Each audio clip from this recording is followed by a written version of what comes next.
all the candidates. Back to science. Today's topic is microorganisms. अॼु जो असांजो topic आहे microorganisms. Microorganisms जो word असां पहिरियों बि यूज़ कयो आहे. अब क्लास में Micro means a small organism. Ji ji. So our topic for today is microorganisms. Micro means a small. Organisms mean हयातात जेके लिविंग हूंदा आहिनि जेके जानदार हूंदा आहिनि त जेके बि नंढा ऑर्गेनिज़म्स नंढा जानदार नंढा हयातात आहिनि उन्हनि जी स्टडी खे असां पढ़ंदासीं माइक्रो ऑर्गेनिज़म जो वर्ड असां किथे इंक्लूड कयो हुयो या पढ़ियो हुयो उहो हुयो असांजो जॾहिं असां माइक्रोस्कोप जी खे पढ़ूं पिया माइक्रोस्कोप छा जे लाइ यूज़ थींदो आहे स्मॉल ऑब्जेक्ट्स खे ॾिसण जे लाइ त जेतिरा बि ऑब्जेक्ट्स जेतिरा बि ऑर्गेनिज़म्स जेके असां पंहिंजी आइ सां नथा ॾिसी सघूं जेके असां माइक्रोस्कोप जी मदद सां ॾिसंदा आहियूं दूरबीन जी मदद सां ॾिसंदा आहियूं उहे आहिनि micro organisms organisms which are extremely small and cannot be seen by naked eye are called microorganisms. Microorganisms उहे हूंदा आहिनि जेके इलाही नंढा हूंदा आहिनि ऐं असां उन्हनि खे पंहिंजी आई सां नेक्ड आई सां नथा ॾिसी सघूं. They can only be seen by microscope. असां सिर्फ़ु उन्हनि खे माइक्रोस्कोप सां ई ॾिसी सघंदा आहियूं. So here I put an image of microscope. Microscope आहे छा? Microscope पाण हिकिड़ो इंस्ट्रूमेंट चई सघो था हिकिड़ो आला आहे जंहिंजी मदद सां असां स्मॉल ऑब्जेक्ट्स खे नंढनि ऑर्गेनिज़म्स खे ॾिसंदा आहियूं माइक्रोस्कोप मोस्टली असांजी लैब्स में मौजूदु हूंदो आहे ऐं माइक्रोस्कोप जा हे कुझु पार्ट्स आहिनि आई पीस आहे जंहिंजी मदद सां जिथे असां ॾिसी सघंदा आहियूं पंहिंजी अखि सां ऑप्टिक ट्यूब्स आहिनि जेके उनखे एडजस्ट कंदियूं आहिनि आर्म्स आहे उनखे झलण जे लाइ ऑब्जेक्टिव्स आहिनि इन्हनि ऑब्जेक्टिव्स में लेंस लॻंदा आहिनि हिकिड़ो लेंस जेको असां कंहिं उनजी स्पेसिफिकेशन हूंदी आहे त कहिड़े लेंस मां असांखे केतिरो क्लियर नज़र थो अचे स्टेज आहे इन स्टेज ते प्लेस कबो आहे उहो लेंस या उहा स्लाइड जंहिंमें असां को बि अहिड़ो ऑर्गेनिज़म जेको असां पाण नथा ॾिसी सघूं या कहिड़ा सेल्स जेके असां पाण नथा ॾिसी सघूं त हुन में ॾिसी सघूं फाइन एडजस्टमेंट कंडेंसर आहे जंहिंसां स्लाइड खे हिकिड़ी जॻह ते एडजस्ट कबो कोर्स एडजस्टमेंट आहे जंहिंसां असां आर्म खे या आई पीस खे एडजस्ट करे सघूं था बेस आहे हिन जो इहे सॼा पार्ट्स आहिनि माइक्रोस्कोप जा ऐं माइक्रोस्कोप पाण छा आहे माइक्रोस्कोप असां वटि उहा शइ आहे जंहिंजी मदद सां असां स्मॉल ऑब्जेक्ट्स खे ॾिसी सघंदा आहियूं ठीकु आहे एंड देन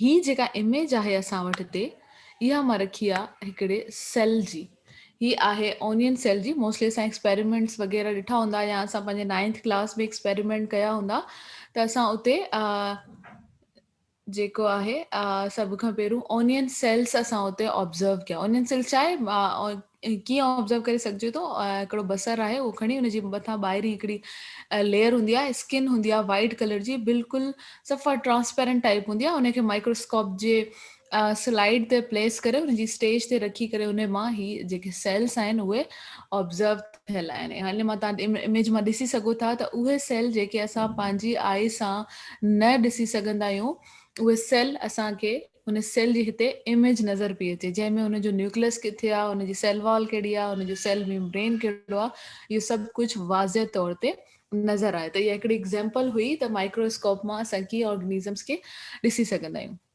ठीकु आहे माइक्रो ऑर्गेनिज़म्स उहे सभु जानदार उहे सभु ऑर्गेनिज़म्स जेके असां पंहिंजी आइ सां नथा ॾिसी सघूं ठीकु आहे ऑर्गेनिज़म्स ठीकु आहे डेफिनेशन सां पढ़ी छॾी किथे हूंदा आहिनि माइक्रो ऑर्गेनिज़म्स असांजी हिन वर्ल्ड में हिन दुनिया में या असांजे सराउंडिंग में इलाही सारा माइक्रो ऑर्गेनिज़म्स आहिनि इलाही डिफरेंट जॻह ते मौजूदु हूंदा आहिनि इवन असांजे पंहिंजे बॉडी जे अंदरि बि माइक्रो ऑर्गेनिज़म्स हूंदा आहिनि as we can not see them असां जीअं उन्हनि खे ॾिसी नथा सघूं त इन करे असां उन्हनि खे ऑब्ज़र्व न करे सघंदा आहियूं बट उहे डिफरेंट जॻहनि ते प्लेस्ड आहिनि किथे हूंदा आहिनि सॉइल में हूंदा आहिनि मिटी में हूंदा आहिनि हवा में हूंदा आहिनि पाणी में या प्लांट्स या एनिमल्स जी सरफेस मतिलबु असांजी स्किन में अची अटैच थी सघनि था प्लांट्स में या एनिमल्स जी स्किन में हूंदा आहिनि and even inside their bodies ऐं असांजी बॉडी जे अंदरि बि हली वेंदा आहिनि। जीअं असां कुझु खाऊं था, असांजे हथ में के जर्म्स लॻल आहिनि, कहिड़ा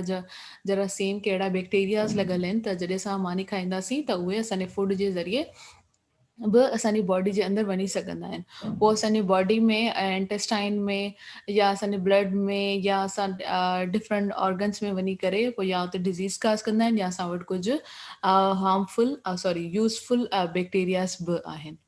ठीकु आहे, त जेके माइक्रो ऑर्गेनिज़म्स आहिनि, एदर बैक्टीरिया हुजे, वायरस हुजे या फंजाई हुजे, इहे सभु माइक्रो ऑर्गेनिज़म्स आहिनि। असां इन्हनि सभिनी खे पढ़ंदासीं अॼु। इहे सभु मिटी में, हवा में, पाणी में ऐं डिफरेंट जॻह ते मौजूदु आहिनि। And other name for microorganisms are microorganisms खे माइक्रोब्स बि चइबो आहे। ठीकु आहे, जेतिरा बि असां वटि माइक्रोब्स चवंदा आहियूं। Just a second. Okay. They're so small that millions of them can accommodate themselves in a hole of needle. इहा हिकिड़ी मिसाल ॾिनल आहे त माइक्रो ऑर्गेनिज़म्स एतिरा नंढा हूंदा आहिनि त जेका सुई जो जेको होल हूंदो आहे, तव्हां सुई ऑब्ज़र्व ॾिठी हूंदी, उन में जेको नंढड़ो सो सुराख हूंदो आहे जंहिंमां असां धाॻो जेको क्रॉस कराईंदा आहियूं, उन नंढे से होल में बि इलाही सारा माइक्रोब्स रही सघनि था या माइक्रो ऑर्गेनिज़म्स रही सघनि था। यादि रखिजो, माइक्रोब्स माइक्रो ऑर्गेनिज़म जो ई नालो आहे या उनखे ई असां सॾींदा आहियूं। ठीकु आहे, कम टू द माइक्रो ऑर्गेनिज़म्स। असां वटि मेजर ग्रुप्स आहिनि हिते माइक्रो ऑर्गेनिज़म्स जा, जेके असां हिते डिस्कस कंदासीं। त माइक्रो ऑर्गेनिज़म्स आहे छा?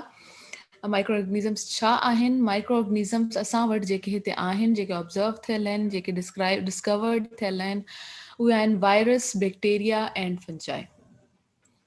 इहा नाला तव्हां वेल नोन हूंदो। सभिनी खां पहिरियों असां डिस्कस कंदासीं हिते बैक्टीरिया खे। त बैक्टीरिया छा आहे? बैक्टीरिया असां पहिरियों किथे डिस्कस कयो? Let me remind U.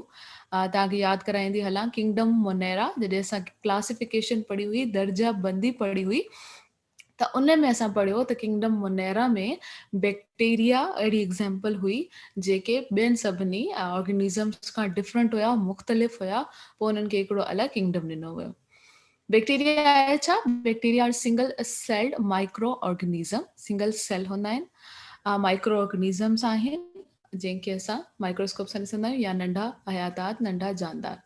They feed, grow, move, reproduce and divide to produce more bacteria. इन्हनि में इहा सलाहियत हूंदी आहे त हू फीड बि कंदा आहिनि, मतिलबु खाईंदा बि आहिनि, ग्रो मतिलबु वधंदा बि आहिनि, मूव मतिलबु हिकिड़ी जॻह खां ॿी जॻह ते हरकत बि कंदा आहिनि, रिप्रोड्यूस माना पंहिंजा ई ॿिया रिप्रोड्यूस बि करे सघनि था, ऐं डिवाइड थी वेंदा आहिनि, तक़सीम थी वेंदा आहिनि टू प्रोड्यूस मोर बैक्टीरिया, ॿिया बैक्टीरिया ठाहिण में। हाणे त रिप्रोड्यूस ऐं डिवाइड ॿ अलॻि वर्ड्स छो यूज़ थियल आहिनि? हालांकि रिप्रोडक्शन में ई ॿिया ऑर्गेनिज़म्स ठहंदा आहिनि, reproduction can produce more bacteria, but divide ऐं रिप्रोड्यूस में इहो फ़र्क़ु आहे त बैक्टीरिया में इहा सलाहियत हूंदी आहे त विदाउट रिप्रोडक्शन करे हू पंहिंजी बॉडी खे डिवाइड करे छॾींदो आहे। डिवाइड बि उन में कंदो आहे त बॉडी जा जेके बि पार्ट्स आहिनि उहे ॿिए हिसे में बि डिवाइड थी वञनि, त ईअं सम्झो पंहिंजी ई कॉपी ठाहींदो आहे, ऐं पोइ हीअं इलाही सारा बैक्टीरिया उहो प्रोड्यूस करे सघे थो। सम बैक्टीरिया, हाणे बैक्टीरिया जा डिफरेंट शेप्स आहिनि। ठीकु आहे, जॾहिं माइक्रोस्कोप ते उन्हनि खे इन्वेंट कयो वियो या उन्हनि खे ॾिठो वियो त कुझु बैक्टीरिया जेके हुया उहे राउंड शेप जा हुया, गोल शेप जा हुया, कुझु रॉड लाइक हुया, जेके हिते तव्हांखे सेकेंड इमेज में नज़र अचनि पिया त रॉड स्ट्रक्चर आहे हिननि जो, जीअं हिकिड़ी सिंपल हिकिड़ी सिधी रॉड हूंदी आहे, ऐं कुझु जेके उन में हुया उहे स्पिरल शेप हुया, जीअं स्प्रिंग हूंदो आहे या कर्ल हूंदो आहे, ईअं स्पिरल इन शेप हुया। A bacterium which lives in intestine of human being and animal is Escherichia coli. अहिड़ो बैक्टीरिया, हिकिड़ी एग्ज़ाम्पल आहे हिते बैक्टीरिया जी, उहे बैक्टीरिया जेके इंसाननि जे आंतुनि में रहंदा आहिनि या कंहिं बि जानवर या इंसाननि जे इंटेस्टाइन में रहंदा आहिनि, उन्हनि खे ई कॉली बैक्टीरिया चइबो आहे, एस्चेरिचिया बैक्टीरिया। ऐं हिननि टिनी शेप्स मां ई कॉली बैक्टीरिया जेका उहा स्पिरल शेप जो हूंदो आहे, जेको स्प्रिंग लाइक शेप आहे न, इन शेप जो हूंदो आहे, असांजे इंटेस्टाइन में मौजूदु हूंदो आहे ऐं असांखे फ़ाइदो बि पहुचाईंदो आहे। ठीकु आहे, सो बैक्टीरिया जा ही डिफरेंट शेप्स आहिनि ऐं बैक्टीरिया पाण माइक्रो ऑर्गेनिज़म्स में अचे थो। असां पहिरियों टिनी माइक्रो ऑर्गेनिज़म्स खे डिफाइन कयूं, उन खां पोइ असां फर्दर इन्हनि जे फ़ाइदनि ऐं नुक़सानात ते वेंदासीं। ठीकु आहे। सेकेंड असां वटि आहे हिते वायरस। माइक्रो ऑर्गेनिज़म्स मुंहिंजे लिहाज़ खां त इलाही इंट्रस्टिंग हूंदा आहिनि पढ़ण में। हिकिड़ो त असां उन्हनि खे ॾिसी नथा सघूं, असांजी उहा इमेजिनरी उन फॉर्म में नाहे ठहियलु, माइक्रोस्कोपिक आहिनि। सिर्फ़ु असां वटि असां अगरि गूगल कयूं या सर्च कयूं त असांखे वायरस ऐं बैक्टीरिया ऐं फंजाई जूं माइक्रोस्कोपिक इमेजिस मिलंदियूं आहिनि। सिर्फ़ु असां उनखे उन में ॾिसी सघूं था। फर्दर इंट्रस्टिंग हिन जी ॻाल्हि इहा आहे त जेके बि माइक्रो ऑर्गेनिज़म्स आहिनि उहे असां सां बि रिलेटेड आहिनि। असां सां केरु रिलेटेड आहिनि? कंहिं फॉर्म में असांखे फ़ाइदो पहुचाईंदा आहिनि, कंहिं फॉर्म में वरी असांखे नुक़सान बि पहुचाईंदा आहिनि। ठीकु आहे, okay, further let's move. Virus छा आहे? वायरस स्मॉलेस्ट माइक्रोब आहे। असां हिते 3 माइक्रोब्स डिस्कस कया, माइक्रो ऑर्गेनिज़म्स डिस्कस कया आहिनि, that is fungi, bacteria and virus. उन्हनि सभिनी मां स्मॉलेस्ट जेको आहे उहो वायरस आहे। ठीकु आहे। त वायरस अगरि एतिरो स्मॉलेस्ट आहे त उन जे लाइ वरी थोरो हाई पावर जेको मैग्निफिकेशन या माइक्रोस्कोप जेको आहे, उनजो जेको लेंस आहे उहो हाई पावर यूज़ करिणो पवंदो आहे, छो त हू सभिनी खां स्मॉलेस्ट आहे। जेतिरो बैक्टीरिया स्मॉलेस्ट आहे, उन खां बि वधीक स्मॉलेस्ट जेको आहे उहो वायरस आहे, बल्कि एतिरो स्मॉलेस्ट आहे त वायरस पाण बैक्टीरिया जी बॉडी में बि मौजूदु थी सघे थो। वायरस पाण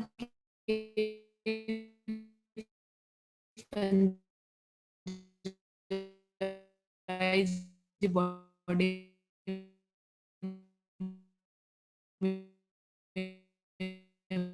में या के ह्यूमन बींग में त सभु अची सघनि था फंजाई, बट कंहिं बि केस नाहे कयो वियो। उनजी वजह छा आहे? वायरस में सेल नाहे। जीअं हिकिड़ो सेल हूंदो आहे, हुन में न्यूक्लियस आहे, सेल वाला सेल मेम्ब्रेन आहे, सॼा पार्ट्स आहिनि, सेल ठही वियो।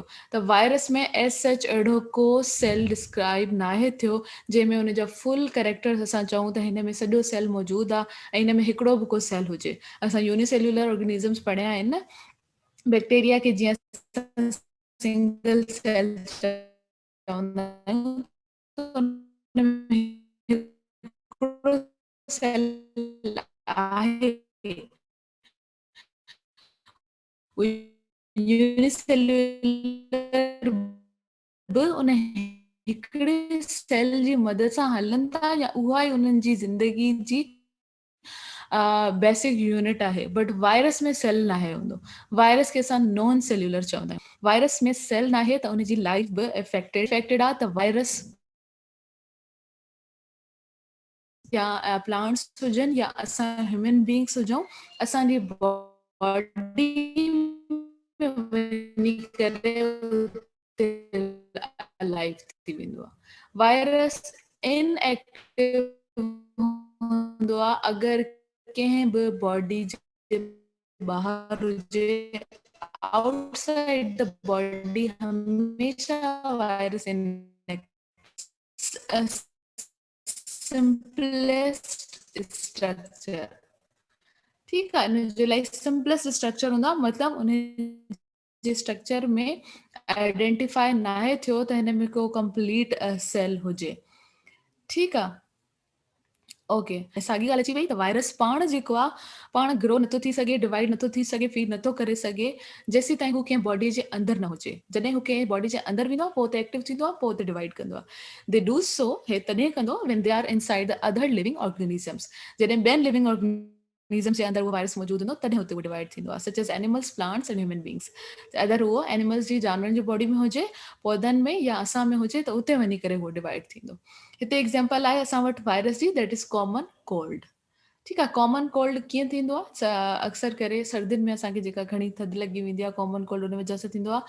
कहिड़े वायरस जी वजह सां थींदो आहे? Is caused by flu virus या इन्फ्लुएंजा वायरस। उहो वायरस जेको असां में कोल्ड डिज़ीज़ कास करे, उनखे चइबो आहे इन्फ्लुएंजा वायरस। इन करे असां चवंदा आहियूं जॾहिं असांखे थधि लॻी वेंदी आहे या असांखे ज़ुकाम थींदो आहे, त असां चवंदा आहियूं असांखे फ्लू वायरस थी वियो आहे या असांखे फ्लू थियो आहे। त उहो फ्लू वर्ड छा निकितो? उहो फ्लू पाण वायरस आहे, जंहिंजी वजह सां असां कॉमन कोल्ड डिज़ीज़ थी वेंदी आहे, which give a runny nose. जंहिंसां छा थींदो आहे? कंटिन्यूअसली असांजो नकु जेको आहे उहो वहंदो आहे ऐं इन जी सूरत में जेको वायरस जेको आहे इन्फेक्ट कंदो आहे, बट इहो वायरस एॾो जीअं अॼुकल्ह वायरस त अॼुकल्ह तमामु घणो हिकिड़ो रीसेंट टॉपिक आहे, त ईअं सम्झो सभु वेल नोन आहिनि वायरस खां। अॼुकल्ह जी हींअर जेका सभिनी खां मेन जेका प्रॉब्लम हली रही आहे दैट इज़ कोरोना वायरस। उहो कोविड सां सभु इन्फेक्टेड हूंदा। उहो बि हिकिड़ो वायरस जी फॉर्म में ई अचे थो। जॾहिं बॉडी जे अंदरि कोरोना वञे थो त उते वञी करे उहो एक्टिव थी वेंदो आहे, ऐं ईअं ई जीअं ॿिया वायरस आहिनि पोइ वञी करे डिवाइड थींदो आहे सॼी बॉडी में। ऐं पर हुननि जी हिकिड़ी टाइम लिमिट हूंदी आहे या हिकिड़ो ज़ोन हूंदो आहे जंहिंखां पोइ आहिस्ते आहिस्ते उहे ख़तमु थी वेंदा आहिनि। या असां उन जा जीअं असांखे फ्लू आहे त असां उन में उन जे बचाव खां असां एंटीबायोटिक्स वठंदा आहियूं कुझु। पोइ एंटीबायोटिक्स जेके आहिनि असांजी बॉडी में वञी जिते जिते वायरस आहे उहे उन्हनि खे किल कंदियूं आहिनि, ऐं आहिस्ते आहिस्ते असां नॉर्मल हेल्दी लाइफ में अची वेंदा आहियूं। ठीकु आहे। थर्ड असां वटि हिते माइक्रो ऑर्गेनिज़म आहे दैट इज़ फंजाई, या फंगस चई सघो था। हाणे फंजाई जेको आहे उहो वरी लार्जेस्ट इन माइक्रोब्स थी वियो। असां अगरि टिनी खे कंपेयर कयूं, टिनी खे मतिलबु असां कंपेयर कयूं बैक्टीरिया, वायरस ऐं फंजाई खे कंपेयर कयूं त टिनी मां स्मॉलेस्ट जेको आहे नंढे में नंढो जेको आहे उहो वायरस आहे, ऐं टिनी मां लार्जेस्ट जेको आहे जेको वॾो आहे उहो आहे फंजाई। हयानूर उनखे सिर्फ़ु ईअं ई नेम ॾिनो वियो आहे उनजी, छो त उहो जॾहिं कंप्यूटर में को वायरस वग़ैरह लॻी वेंदो आहे त आई थिंक उन्हनि जी प्रॉपर्टीज़ ते इफेक्ट पवंदो आहे या छा कुझु अहिड़ो, त इन करे उनजो नालो जेका उनजी मतिलबु तव्हां ईअं चई सघो था उनजी जेके प्रॉपर्टीज़ ॾिसी करे पोइ उनखे वायरस नालो ॾिनो वियो। हिन वायरस सां रिलेटेड इन करे आहे छो त उहो कंप्यूटर में वञी करे जीअं उनखे इफेक्ट करे थो तीअं वायरस जेको आहे असांजी बॉडी में अची करे असांखे इफेक्ट कंदो आहे। ठीकु आहे। अच्छा, अगरि असां टिनी खे कंपेयर कयूं त बैक्टीरिया, फंजाई ऐं वायरस मां सभिनी खां लार्जेस्ट फंजाई आहे ऐं सभिनी खां स्मॉलेस्ट वायरस आहे। ठीकु आहे। छो लार्जेस्ट आहे? छो त कॾहिं कॾहिं असां फंजाई खे, कुझु फंजाई अहिड़ा आहिनि जेके माइक्रोस्कोपिक न आहिनि। ठीकु आहे। जेके माइक्रोस्कोपिक न आहिनि मतिलबु जंहिंखे असां पंहिंजी अखियुनि सां बि ॾिसी सघूं था। सर प्रदीप कुमार, एंटीबायोटिक्स कैसे किल करती हैं? एंटीबायोटिक्स जेके असां, हिकिड़ो त असांजी बॉडी में इम्यून सिस्टम हूंदो आहे। ठीकु आहे। तव्हां अगरि वापसि रिलेटेड वापसि मां कोरोना ॾे वञा त मोस्टली जेको आहे जंहिंजो इम्यून सिस्टम स्ट्रॉंग हूंदो उहो हुन सां कम्बैट करे सघे थो, उन वायरस सां विड़ी सघे थो। त असांजी बॉडी में हिकिड़ो नेचुरल प्रोसेस हूंदो आहे, जेके बि वायरस बैक्टीरिया असांजी बॉडी में एंटर थींदा आहिनि त असांजी बॉडी में इम्यून सिस्टम में छा थींदो आहे त सेल में अहिड़ा एंटीबॉडीज़ या एंटीजन चई सघो था जेके उन्हनि खे किल करे छॾंदा आहिनि पाण ई। ठीकु आहे। बट अगरि असांखे उहे काज़िस, उहा डिज़ीज़ जॾहिं असांजे अंदरि अची वेंदी आहे ऐं अगरि असांखे बुखार थी वञे या असांखे फ्लू थी वञे, ज़ुकाम थी वञे या कफ थी वञे, असांजा इहे सिम्टम्स जॾहिं ज़ाहिर थियणु लॻनि त पोइ असांखे ज़रूरत पवंदी आहे त हाणे असां ॿाहिरी तौर बि का मेडिसन वठूं। हाणे असांजो इम्यून सिस्टम इन खे अञा वीक करे छॾींदो या असांजो इम्यून सिस्टम जेको नेचुरल आहे उहो वीक करे छॾींदो। पोइ जेके असां एंटीबायोटिक्स वठंदा आहियूं उहे जॾहिं असांजी बॉडी जे अंदरि वेंदियूं आहिनि त उन में जेके केमिकल्स आहिनि, जेके एंज़ाइम्स आहिनि, उहे वञी करे उन वायरस खे किल करे छॾींदा आहिनि, छो त उहे वधीक पावरफुल हूंदा आहिनि उन वायरस खां। जीअं फ्लू वायरस आहे उहो एतिरे टाइम न आहे हलंदो, मोस्टली असां हिकु ॿ एंटीबायोटिक वठंदा आहियूं त उहो उन सां असां क्योर करे छॾंदा आहियूं। ठीकु आहे। इहो सॼो इम्यूनिटी जो हिकिड़ो प्रोसेस आहे। इहो सॼो हिकिड़ो तव्हां चई सघो था त असांजी बॉडी में हिकिड़ो सिस्टम आहे सॼो, लिम्फेटिक सिस्टम उनखे चइबो आहे, जंहिंजे ज़रिए सां एंटीबायोटिक्स इहे कीअं असांजी बॉडी में वायरस खे या बैक्टीरिया खे ख़तमु थियूं कनि, या असांजी बॉडी में केतिरी इम्यूनिटी आहे जेका उनखे ख़तमु करे सघे। ठीकु आहे। Then we have fungi. Sorry, मां हिकिड़ो कमेंट पढ़ी वठां। Virus has no treatment, antibiotics use to kill bacteria. Antibiotics bacteria खे किल करण लाइ हूंदियूं आहिनि, बट वायरस जे लाइ बि असां कुझु सप्लीमेंट्स वठंदा आहियूं। ॿियो, वायरस जो अगरि ट्रीटमेंट न आहे त वायरस जे लाइ, वायरस जे अगेंस्ट छा थींदो आहे, वायरस जे अगेंस्ट वैक्सीन ठहंदियूं आहिनि। मोस्टली तव्हां इहे चई सघो था त जीअं बैक्टीरिया जे लाइ असां दवाऊं वग़ैरह इहे यूज़ कंदा आहियूं, या असां फंजाई जूं कहिड़ियूं डिज़ीज़िस हूंदियूं आहिनि जेके असांखे मोस्टली असांजे स्किन खे इफेक्ट कंदियूं आहिनि, उन्हनि जे लाइ बि असां ॿिया ट्रीटमेंट्स वठंदा आहियूं। बट वायरस जे लाइ सभिनी खां जेको ऑथेंटिक असां वटि जेको आहे हींअर, उहो आहे त असां हुनजी वैक्सीन ॻोल्हियूं। तव्हां हींअर ॾिसो, असां वटि कोरोना जी वैक्सीन न आहे। ठीकु आहे, अगरि वैक्सीन आहे त इन जो इहो मतिलबु त न आहे न त वायरस उन जे बंदे में ख़ुदा न ख़ास्ता वायरस लॻे थो त उन में छा कंटिन्यू उहो वायरस प्रेज़ेंट आहे जेसि ताईं उहो वैक्सीन नथो लॻाए, ईअं न आहे न।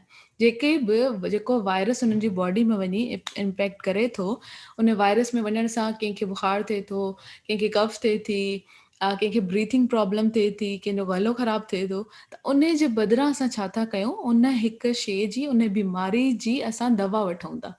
उन जी असां ट्रीटमेंट वठूं था। लाइक अगरि फ्लू आहे त असां फ्लू जी ट्रीटमेंट वठूं था, अगरि कफ आहे त असां कफ सीरप्स वठूं था। त इहे थोरा हल आहिनि वायरस जी वजह सां जेका शइ थिए थी उन खां बचण जे लाइ। ठीकु आहे, ईअं न आहे त असां वटि हींअर उनजो ट्रीटमेंट न आहे, ट्रीटमेंट आहे तॾहिं त माण्हू सही थियनि था, तॾहिं त वापसि हेल्दी लाइफ में अचनि था। बाक़ी वैक्सीन ठहंदी आहे वायरस जे लाइ, वैक्सीन उहो कमु कंदी आहे त वायरस बॉडी में अचे ई न, उन खां पहिरियों ई असां वटि प्रिवेंशन हुजे त असां उन वायरस खां बची सघूं। जीअं असां वटि पोलियो वायरस आहे, उहो असांखे अॻु में ई असां पोलियो जेको आहे ॿारनि खे 5 सालनि ताईं पीआरींदा आहियूं, त पोइ उन्हनि खे सॼी ज़िंदगी पोलियो वायरस जेको आहे उहो इफेक्ट नथो करे सघे। ठीकु आहे, okay, let's come to fungi. Even some fungi are not microscope. मां तव्हांखे ॿुधायो फंजाई कुझु अहिड़ा हूंदा आहिनि जेके माइक्रोस्कोपिक न आहिनि हूंदा। They can be seen by microscope, they can be seen by some fungi। कुछ फंजाई माइक्रोस्कोपिक न आहिनि हूंदा ऐं कुझु जेके आहिनि फंजाई इन में माइक्रोस्कोपिक आहिनि। हाणे उहे फंजाई जेके माइक्रोस्कोपिक आहिनि उन्हनि खे असां पढ़ंदा आहियूं माइक्रो ऑर्गेनिज़म्स में। ठीकु आहे, फंजाई खे इन करे असां हिते बि इंक्लूड कयो आहे। ऐं फंजाई अगरि अलॻि किंगडम बि आहे त उन किंगडम में बि असां लिखियो हुयो सम आर यूनिसेल्युलर ऐं सम आर मल्टीसेल्युलर। त जेके यूनिसेल्युलर फंगस आहिनि जेके असां पंहिंजे अख सां नथा ॾिसी सघूं, उन्हनि खे असां पढ़ंदा आहियूं माइक्रो ऑर्गेनिज़म्स में। Only single cell fungi are microscopic. जेके बि सिंगल सेल यूनिसेल्युलर फंजाई आहिनि उहे सभु माइक्रोस्कोपिक आहिनि, उन्हनि खे असां माइक्रो ऑर्गेनिज़म्स में पढ़ंदा आहियूं।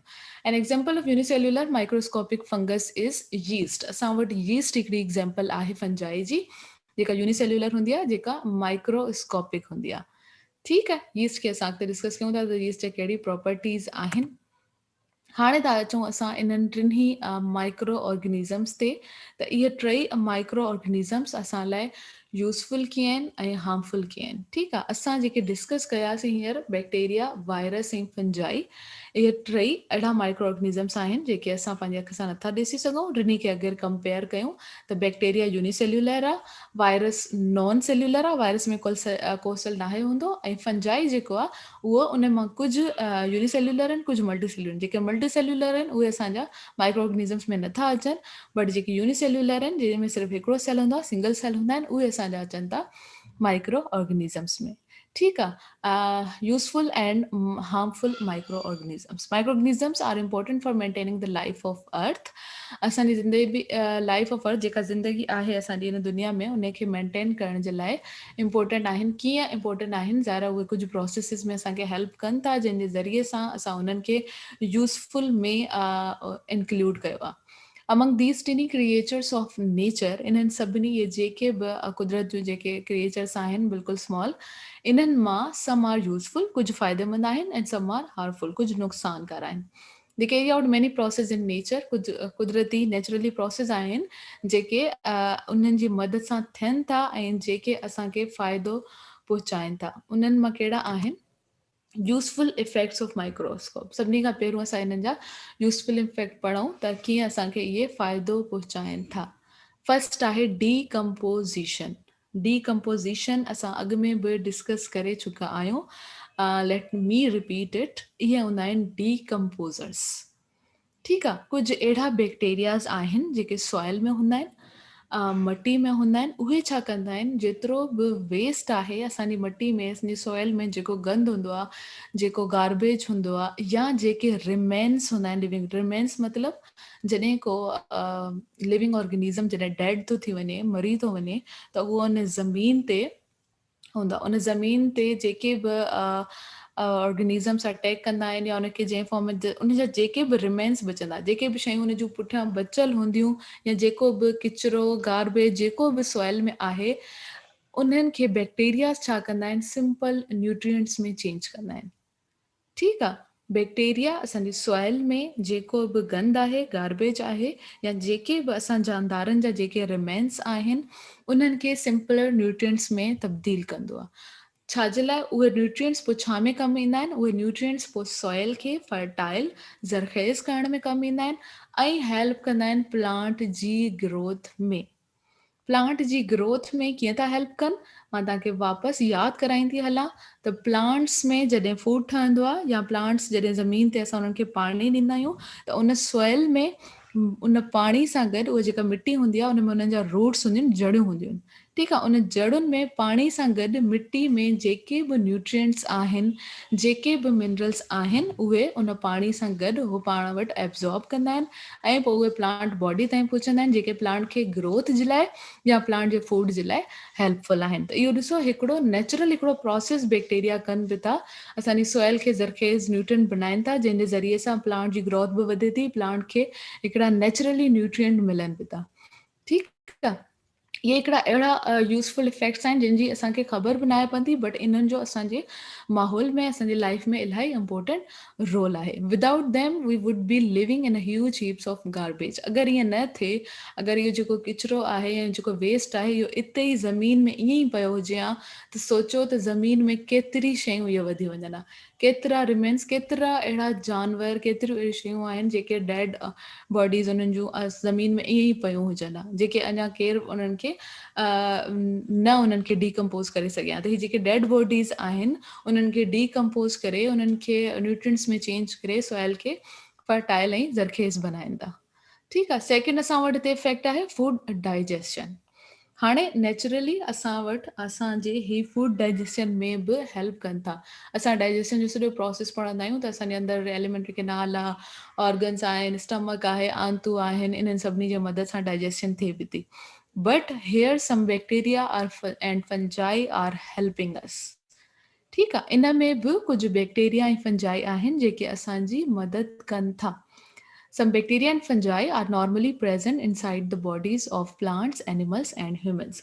Normally bacteria and fungi असांजी बॉडी में, ह्यूमन बींग्स में या प्लांट्स या एनिमल्स में हूंदा आहिनि। पोइ छा कंदा आहिनि, असांखे हेल्प कंदा आहिनि डाइजेशन में। डाइजेस्टिव ट्यूब जे मोस्टली इंटेस्टाइन में हूंदा आहिनि। ठीकु आहे, हीअ जेको तव्हां डाइजेस्टिव ट्रैक हिते ॾिसी रहिया आहियो, ही स्टमक आहे, ही लिवर आहे असांजो, इन खां पोइ जेके आंतू आहिनि, जेके ट्यूब लाइक स्ट्रक्चर आहे, जंहिंखे असां डाइजेस्टिव ट्यूब चवंदा आहियूं, इन में असांजो जेके आहिनि बैक्टीरियाज़ हूंदा आहिनि उहे उन में असांजे माउथ जे ज़रिए या असांजे फूड जे ज़रिए या कंहिं बि शइ जे ज़रिए वेंदा आहिनि। हेल्प कीअं कंदा आहिनि?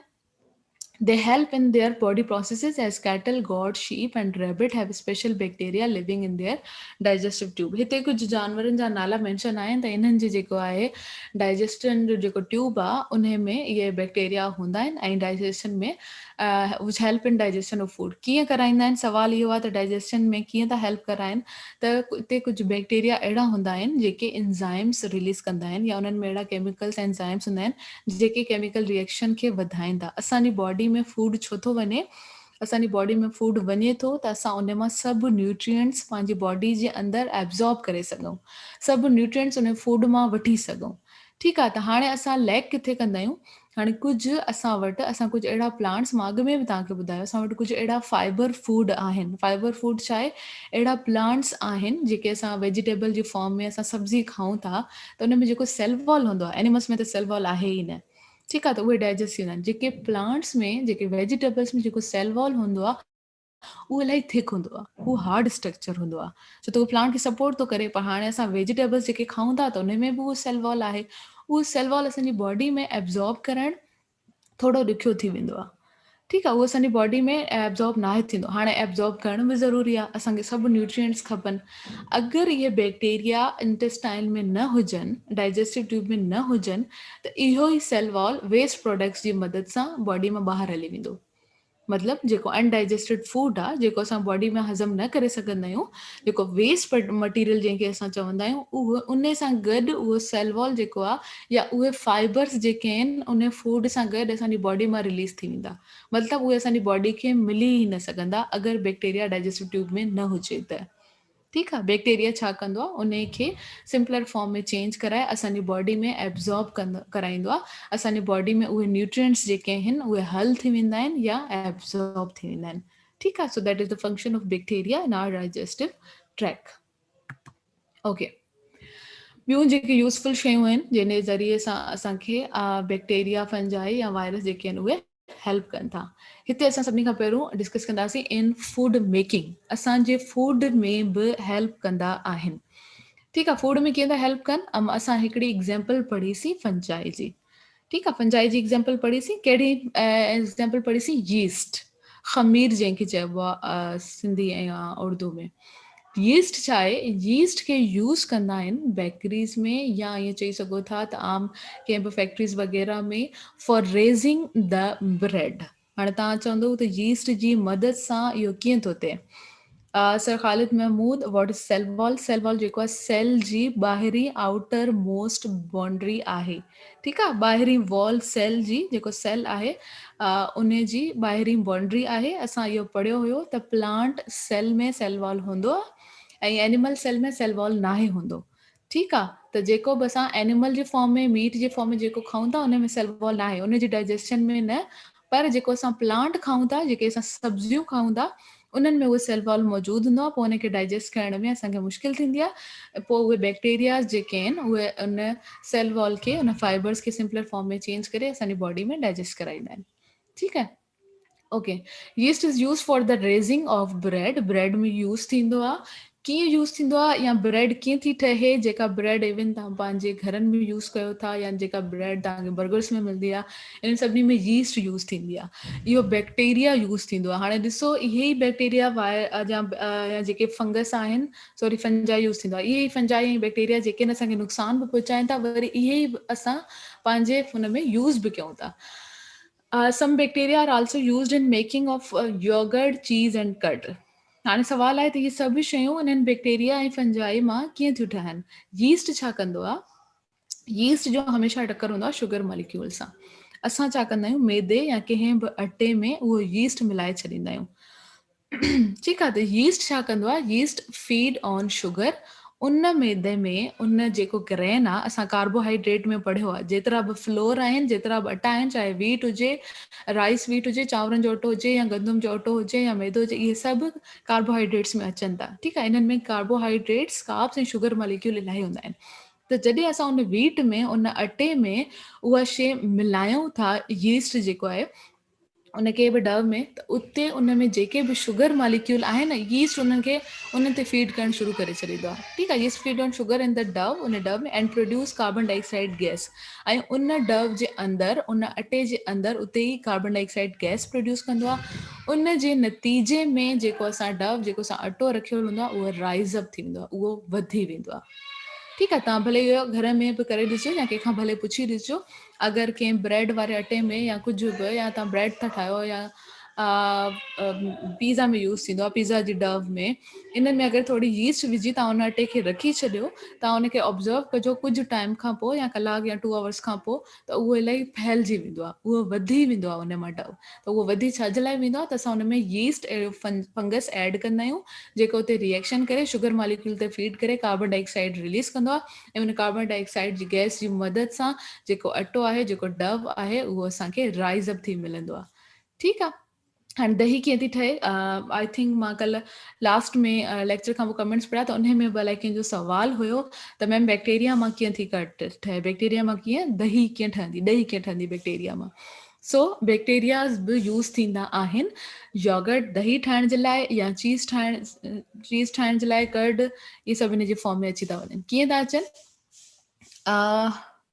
सिंपल, अगरि मिल्क आहे, खीर आहे, ठीकु आहे, असां उन मां दही ठाहींदा आहियूं, उन में बैक्टीरियाज़ ऐड कबा आहिनि। बैक्टीरियाज़ में छा हूंदो आहे, लैक्टिक एसिड हूंदो आहे।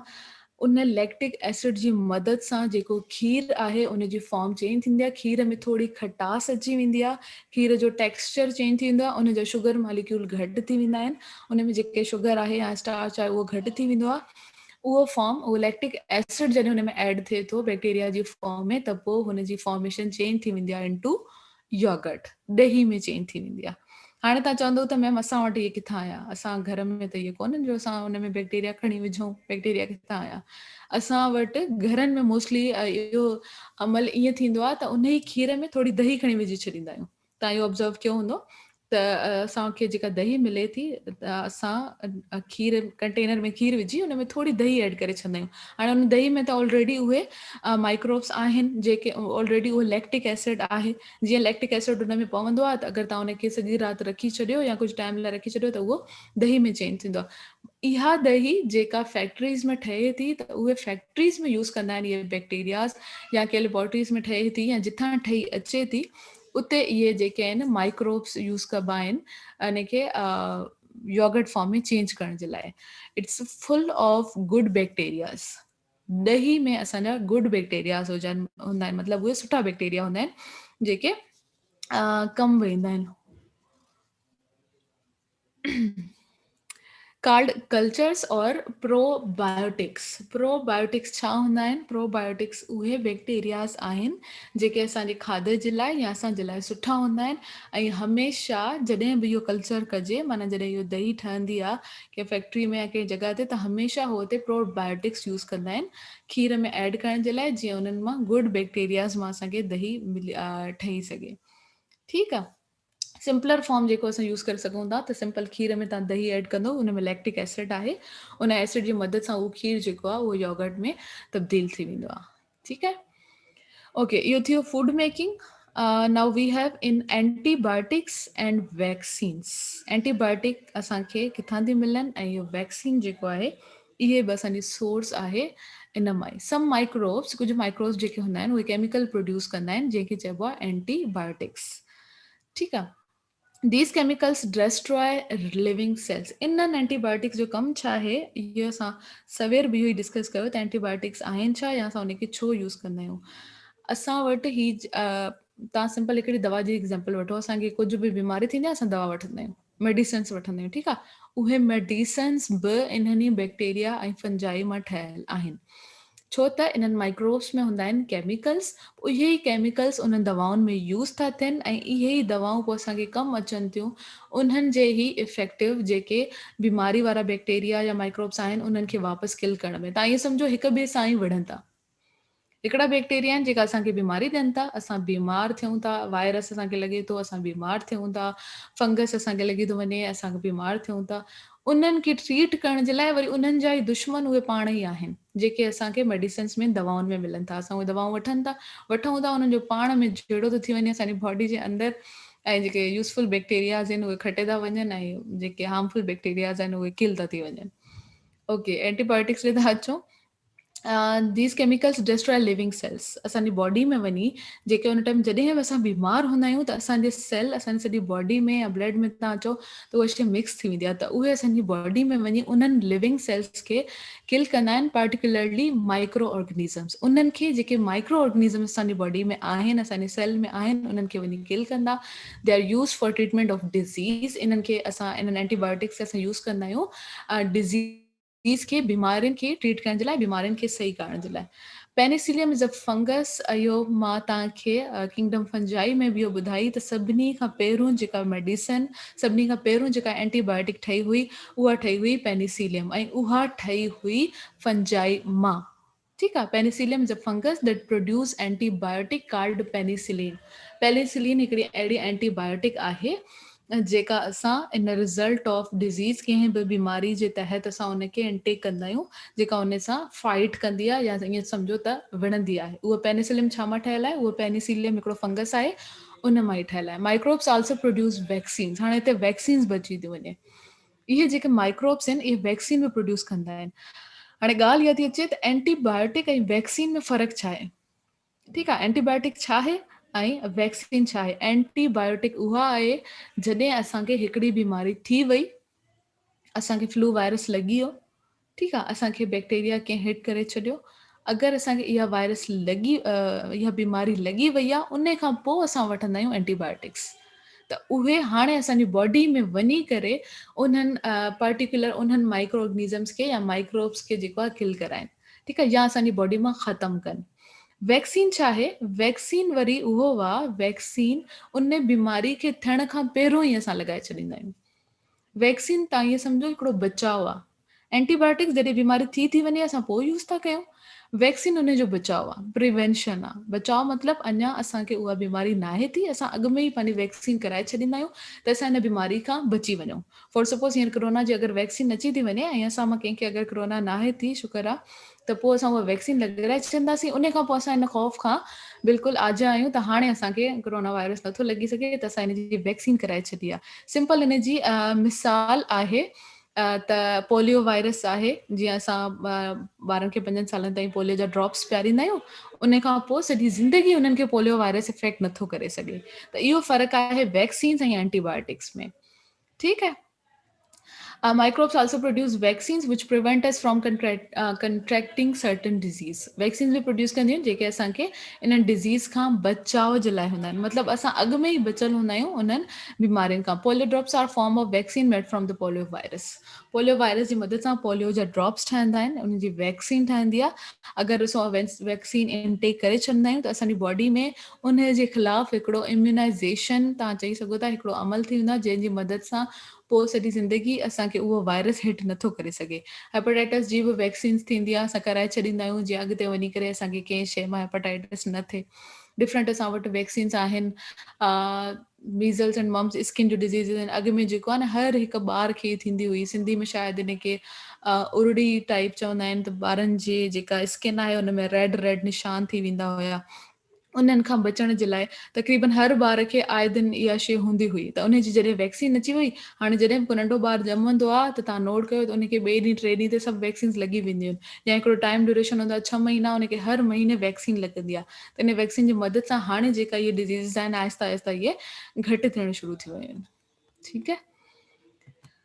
Okay, harmful effects of microbes. हाणे था अचूं हार्मफुल इफेक्ट्स ते। हींअर ताईं असां पढ़ियोसीं जेके असांजा फ्रेंडली माइक्रोस्कोप्स हुया, जेके सुठा माइक्रोब हुया, जेके असांजी हेल्प पिया कनि डिफरेंट शयुनि में। हाणे था अचूं हार्मफुल ते। इहे ई microbes again I am repeating, microbes छा आहिनि?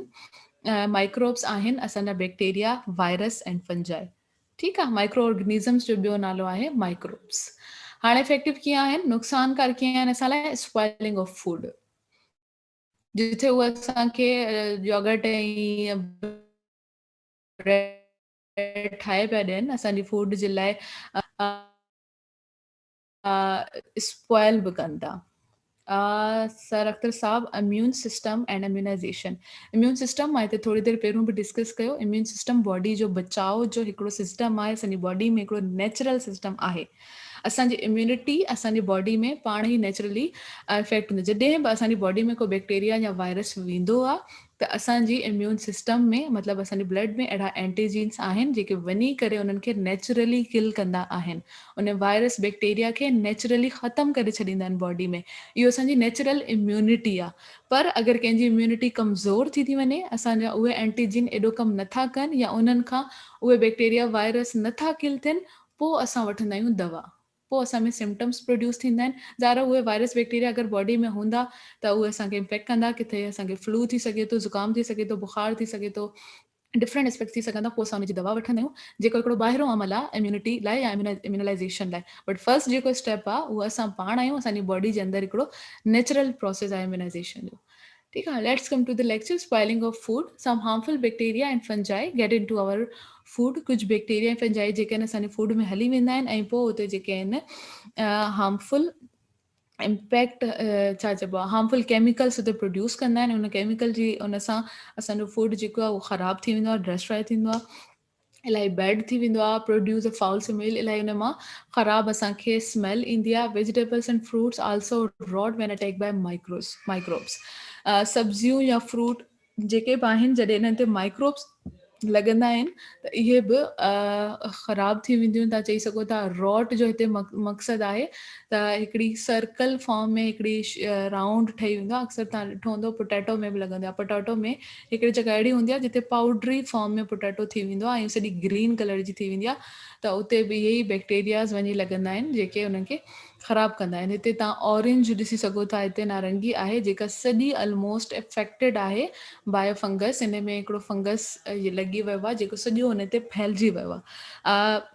नोट कजो, जॾहिं बि फंजाई कंहिं शइ ते लॻे, कंहिं बि फूड पार्टिकल ते, त हू उतां पंहिंजी खुराक वठंदो आहे ऐं आहिस्ता आहिस्ता सॼी हिन फॉर्म ते फैलिजी वेंदो आहे। ठीकु आहे, पोइ असांजे खाधे खां उहे शयूं ख़राबु थी वेंदियूं आहिनि, बैड स्मेल प्रोड्यूस कंदियूं आहिनि।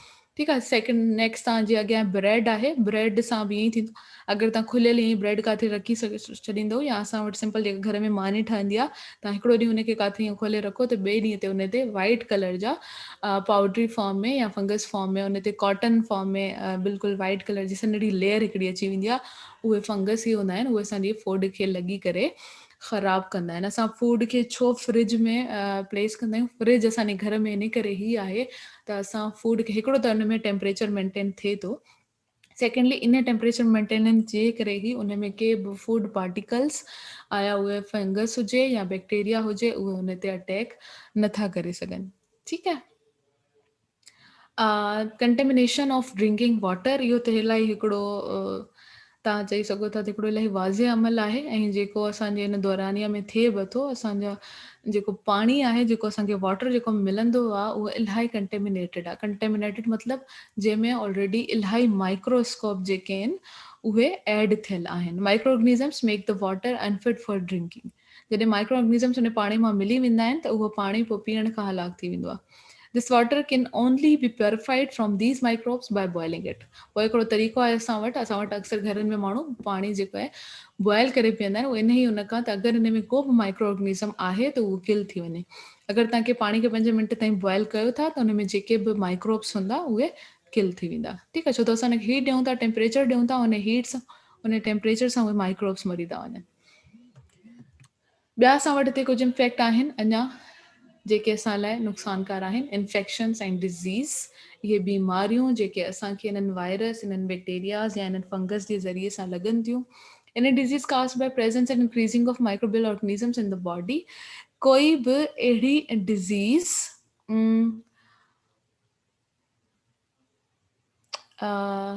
सर अहमद चैप्टर वाइज़ ही पढ़ाईंदा, मां तव्हांखे अॻे में ॿुधायो क्लास वाइज़ ही हले थो।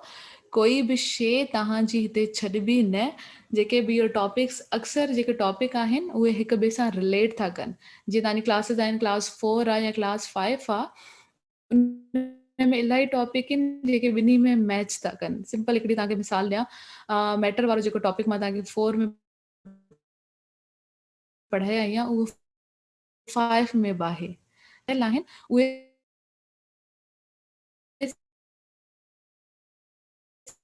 गॾु न बचंदो, बाक़ी हर शइ हले सीक्वेंस सां ई थी। मां हिते काई बि शइ 8th क्लास स्टैंडर्ड 7 या 6 स्टैंडर्ड जी एड नाहे कई। उहे टॉपिक हलनि था जेके ॿिन्ही 4 ऐं 5 क्लास ॿिन्ही में रिलाए कनि था। ठीकु आहे, ऐं जेके तव्हांजा टॉपिक्स हिन में रहिजी आहिनि उहे रहिजी न वेंदा, उहे डिस्कस थींदा इन्हनि ई चैप्टरनि सां गॾु। ठीकु आहे, ऐं तव्हांखे इहे स्लाइड्स बि इनशाला मिली वेंदियूं।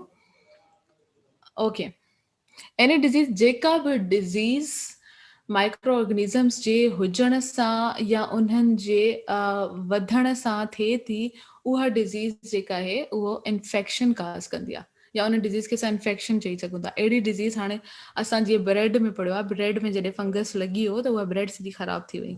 हाणे ईअं ई अगरि असांजी स्किन ते अहिड़ी का डिज़ीज़, अहिड़ी का शइ, अहिड़ो को फंगस अची लॻे थो त उते हू छा कंदी आहे, उते हू इन्फेक्शन काज़ कंदी आहे। पोइ असांखे उते थींदो आहे इन्फेक्शन, या उनखे चइबो आहे इन्फेक्टियस डिज़ीज़। ठीकु आहे, हाणे हिते असां वटि कहिड़ा इन्फेक्शन या कहिड़ा हुनजा इंस्पेक्ट्स आहिनि। जी जी, सिलेबस तव्हांखे बिल्कुलु, तव्हांजो सिलेबस असां कंप्लीट कराईंदासीं। तव्हां इहो ज़रूरु ऑब्ज़र्व कजो जॾहिं अञा तव्हांजो सिलेबस कंटिन्यू आहे, तव्हांजो साइंस जो सिलेबस हले पियो थो। इनशाला हर हिकु शइ कवर थी वेंदी। तव्हांजो सिलेबस जेको अकॉर्डिंग टू असांखे पॉलिसी में ॾिनल आहे, या तव्हां पाण हुन में रिक्वायरमेंट्स में ॾिठो हूंदो, जेको बि रिक्वायरमेंट में सिलेबस आहे उहो तव्हांखे ज़रूरु इन PPTs मां, इन्हनि लेक्चर्स मां मिलंदो, हुन में का बि शइ न रहबी। ठीकु आहे, अदरवाइज़ असां तव्हांजे लाइ हिते अवेलेबल आहियूं for any help. Slides share करण जे लाइ तव्हांखे मां स्लाइड्स शेयर करायां थी। Okay, Common cold or flu in which a person has a runny nose, sneezing, fever and headache is a viral infection. हाणे हिते डिफरेंट इन्फेक्शन्स असां डिस्कस कया आहिनि। पहिरीं ॻाल्हि त इन्फेक्शन आहे छा? अगेन आई एम रिपीटिंग, अहिड़ी का डिज़ीज़ जेका कंहिं बि माइक्रो ऑर्गेनिज़म जे हुजण जी वजह सां थिए या उन्हनि जी वधण जी वजह सां थिए। मतिलबु माइक्रो ऑर्गेनिज़म असांखे लॻी वञनि, उन खां पोइ उते ई वधनि, उते ई पंहिंजी ग्रोथ कनि। त पोइ उन वजह सां छा थींदो आहे, उन जी उन ते लॻण सां या उन जी ग्रोथ सां जेको आहे पोइ उते इन्फेक्शन काज़ थींदो आहे। ठीकु आहे। कॉमन कोल्ड और फ्लू इहो हिकिड़ो वायरल इन्फेक्शन आहे। वायरस जॾहिं असांजी बॉडी में अची करे ग्रो करे थो त उन में हिकिड़ो वायरल इन्फेक्शन थींदो आहे, जेको फ्लू वायरस इन्फ्लुएंज़ा वायरस जी वजह सां थींदो आहे। इन में छा थींदो आहे, इन में कंहिं बि ॿार या कंहिं बि माण्हू खे रनी नोज़, हुनजो नकु वहणु लॻंदो आहे, स्नीज़िंग, छिकूं ईंदियूं आहिनि, फीवर बुखार थी वेंदो आहे, हेडेक, मथे में सूर थींदो आहे। इहे सॼा उन्हनि जा सिम्टम्स आहिनि। ठीकु आहे। डायरिया आर काज़ बाय बैक्टीरियल इन्फेक्शन। डायरिया जेको आहे उहो बैक्टीरियल इन्फेक्शन आहे। डायरिया छा आहे? डायरिया लूज़ मोशन्स हूंदा आहिनि। असां पंहिंजी खुराक जेका खाऊं था कॾहिं कॾहिं उहा असांजे मादे ते मादो उहो हज़म न करे सघंदो आहे, ईअं चई सघो था, या असांजे मादे जो जेको स्ट्रक्चर आहे उहो वधी वेंदो आहे। डायरिया जे केस में छा थींदो आहे, जेके बैक्टीरिया असांजे इंटेस्टाइन में आहिनि, असांजे आंतुनि में या असांजे डाइजेस्टिव सिस्टम में आहिनि, हार्मफुल बैक्टीरिया, मां यूज़फुल बैक्टीरिया जी ॻाल्हि नथी कयां। यूज़फुल बैक्टीरिया उहे हुया जेके असांजी बॉडी में डाइजेशन कराइनि पिया। हिते हार्मफुल बैक्टीरियाज़ आहिनि जेके उन फूड जी डाइजेशन खे एबनॉर्मल करे छॾींदा आहिनि, जंहिंजे रिज़ल्ट में डायरिया या लूज़ मोशन इहे काज़ थी सघनि था। ठीकु आहे। स्किन प्रॉब्लम्स, स्किन में जेके रैशिस थींदा आहिनि, स्किन जो जेको आहे रेड थी वञणु या रैशिस थी वञनि, ॿारनि खे अक्सर रैशिस थींदा आहिनि। एथलीट फूट हिकिड़ी डिज़ीज़ आहे जेका हिते डिस्कस थियल आहे, उहा फंगल इन्फेक्शन आहे। ठीकु आहे। वायरल इन्फेक्शन में असां पढ़ियोसीं कॉमन कोल्ड, जेको असांखे फ्लू वग़ैरह या थींदो आहे। बैक्टीरियल इन्फेक्शन में असां वटि डायरिया आहे। फंगल इन्फेक्शन में हिते आहे असां वटि स्किन जूं डिज़ीज़िस। मोस्टली फंगस जीअं फूड ते लॻे थो, तीअं फंगस असांजी बॉडी, असांजी स्किन ते बि लॻंदो आहे। ऐं उते जेको आहे या उते कट्स पइजी वेंदा आहिनि, जेके असांजे फिंगर्स में जेके लाइन्स आहिनि, इन्हनि में फुट में जेके आहिनि, एथलीट फुट उन डिज़ीज़ खे चइबो आहे, जेके असांजे पेर में जेके लाइन्स आहिनि उहे अलॻि थी वेंदियूं आहिनि। उन्हनि जे जॉइंट्स जेके आहिनि उन में ख़ाली थींदा वेंदा आहिनि, छो त उते फंगस लॻी वेंदो आहे। उहो फंगस उते अटैक कंदो आहे, उन स्किन ते अटैक कंदो आहे। वाइट पाउडरी फॉर्म उन मां निकिरंदी आहे अक्सर असांजे नेल्स मां या असांजी स्किन मां। इहे सॼा फंगल इन्फेक्शन्स आहिनि। ठीकु आहे। एथलीट फूट उहा डिज़ीज़ आहे जंहिंमें पेर में जेको आहे इहे कट्स अचणु शुरू थी वञनि। अच्छा, हिकिड़ो ॿियो हिते वायरस डिस्कस थियल आहे जेको इलाही कॉमन बि आहे, बट उन जी बि अञा वैक्सीन का एज सच इंट्रोड्यूस नाहे थी। Some people are facing serious disease dengue. Dengue जी डिज़ीज़ इलाही कॉमन आहे असांजे दरमियान, जेका थींदी आहे जंहिंजे रिज़ल्ट सां छा थींदो आहे, हाई फीवर, इलाही तेज़ बुखार थींदो आहे, स्किन रैशिस थींदा आहिनि, ॻाढ़ी स्किन रेड थी वेंदी आहे, एंड समटाइम्स में ब्लीड। ऐं कुझु केसिस में ईअं बि थींदो आहे त असांखे वॉमिट में जेको आहे ब्लड अक्सर ईंदो हुजे, काज़ बाय बाइट ऑफ मॉस्किटो। हाणे डेंगी थिए कीअं थी, तव्हां ॾिसो, असां चवंदा आहियूं असांखे डेंगी इहा जेका न मच्छर मां थी थिए, बट उन मच्छर में छा आहे, उन मच्छर में उहो वायरस हूंदो आहे।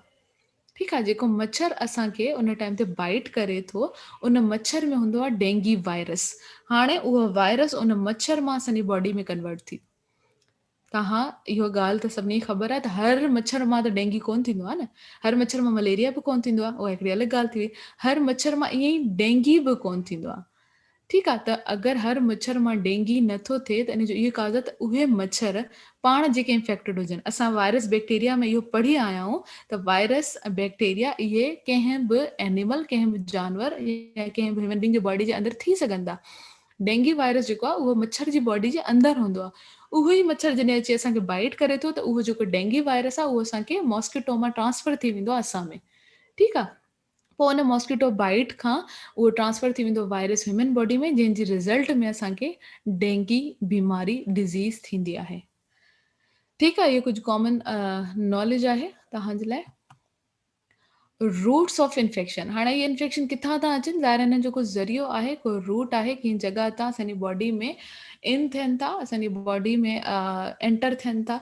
कहिड़े तरीक़े सां थियनि था? थ्रू माउथ वाइल ईटिंग, जॾहिं असां कुझु बि खाऊं था। सभिनी खां पहिरियों त असांजो हैंड ई आहे, our hand touch many surfaces. असांजे हथ में केतिरा जर्म्स, केतिरा कुझु बि लॻल आहे, असां हालांकि हुनखे ॾिसी नथा सघूं, त उन जी मदद सां असां जेका बि शइ कंहिं सरफेस ते टच था कयूं, या तव्हां ॿाहिरि वञो था कंहिं शइ खे टच था कयो, किथे कहिड़ी शइ लॻल आहे, किथे कहिड़ी शइ अटैक थियल आहे, त उहे सॼा असांजे हथ में अची वेंदा आहिनि।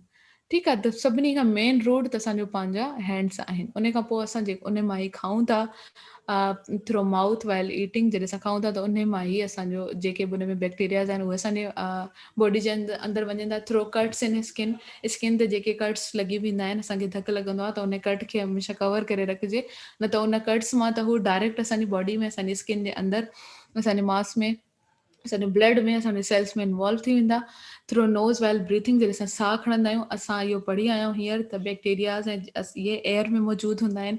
त असां साह था खणूं त मोस्टली हमेशह बैड एयर में या अहिड़े एटमॉस्फेयर में त उहे असांजे नोज़ जे ज़रिए बि वञी सघंदा। त इहे सफ़ा कॉमन मेन रूट्स आहिनि इन्फेक्शन जा। बचिजे कीअं इन्हनि खां? हालांकि तव्हां चवंदो त इन्हनि खां हाणे असां कीअं बचूं? ज़ाहिर सां मानी खाईंदासीं, ज़ाहिर सां साह खणंदासीं। ठीकु आहे, हिकिड़ो त चलो कट्स आहे, असां उन्हनि कट्स खे कवर करे सघूं था। हैंड्स आहिनि, असांखे कंटिन्यूअसली हैंड्स खे धोइणु घुरिजे। असां ॿाहिरां ईंदा आहियूं अची करे असांखे हैंड वॉश करणु घुरिजनि, जीअं जेके बि सरफेसिस उन्हनि ते आहिनि उहे बार बार रिमूव थी वञनि। ठीकु आहे, हाणे सभिनी खां मेन जेका प्रिवेंशन हूंदी आहे, हमेशह अगरि असां सफ़ाई सुथराई सां कमु कंदासीं त असां इन्हनि खां बची सघंदासीं। The only way to stop this spread of infection is maintaining hygiene. Hygiene छा आहे? हाइजीन माना क्लीन लाइन्स, सफ़ाई। सिर्फ़ु हिकिड़ो असां वटि तरीक़ो आहे त असां इन्हनि शयुनि खां बची सघूं था त इहे वायरस बैक्टीरिया असांजी बॉडी में न वञनि, उहा आहे सफ़ाई। जेतिरी असां पंहिंजी सफ़ाई रखंदासीं ओतिरो असां इन्हनि शयुनि खां बचियल हूंदासीं। हिकिड़ो त हूंदो आहे पर्सनल हाइजीन, असांजी पंहिंजी सफ़ाई। ॿियो आहे इन्वायरमेंटल हाइजीन, असांजे आस पास जेको इन्वायरमेंट आहे, माहौल आहे, उनखे साफ़ रखणु।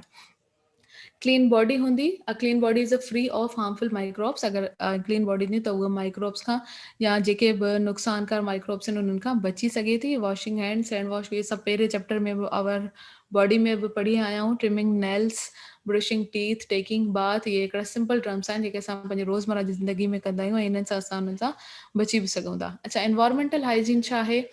असांजे इर्द गिर्द सफ़ाई हुजणु ज़रूरी आहे। Harmful microorganisms do not grow in clean places. जेके बि हार्मफुल माइक्रो ऑर्गेनिज़म्स आहिनि, जेके नुक़सान असांखे पहुचाइनि था, उहे कॾहिं बि साफ़ जॻह ते मौजूदु न हूंदा। ठीकु आहे, स्ट्रीट्स, असांजूं गलियूं, असांजा रोड, असांजा वाटर बॉडीज़ जेके बि आहिनि या ॿिया जेके ग्राउंड्स आहिनि, इहे सभु अगरि क्लीन हूंदा, असांजो आसपास जो एटमॉस्फेयर क्लीन हूंदो, असांजो अंदरि पाण क्लीन हूंदो, असां पाण असांजा हैंड जिते ॿाहिरीं सरफेस खे लॻनि था उहे क्लीन हूंदा, त पोइ इहे जेके बि माइक्रोब्स आहिनि इहे असांजी बॉडी में वञण खां बची सघनि था। ठीकु आहे।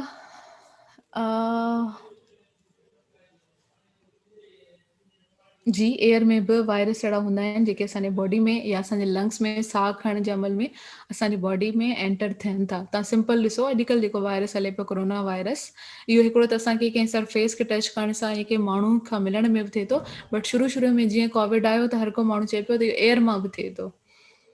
ठीकु आहे।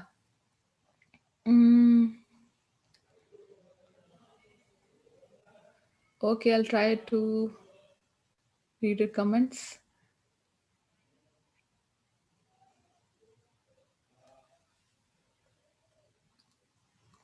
PPTs तव्हांखे इनशाला सभु मिली